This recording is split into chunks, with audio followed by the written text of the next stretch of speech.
about 18 bomb blasts which have been committed either by RSS or by the institutions associated with RSS.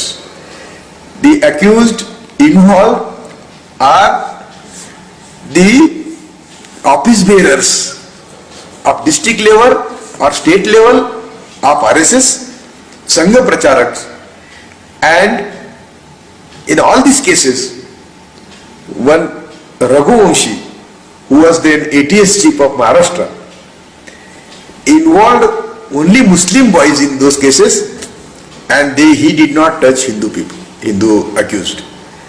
It is only Karkare, who was very upright officer and who has done miracle, who found out that the cases in which Muslim boys are involved are false.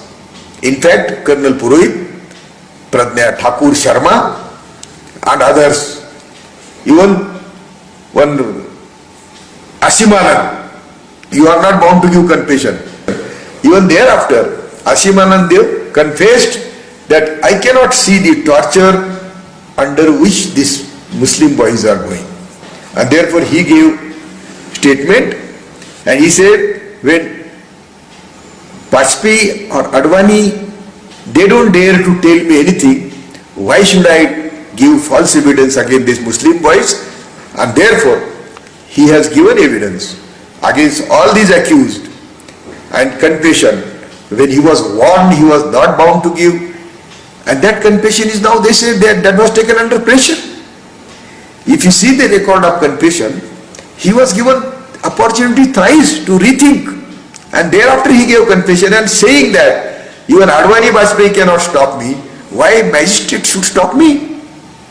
So they were involved, there is no doubt, but all criminals have come to power. You know that Chief Justice of India said, if opportunity is given, I will hang Modi. Now when Modi is in power, who is going to give decision or justice to these people?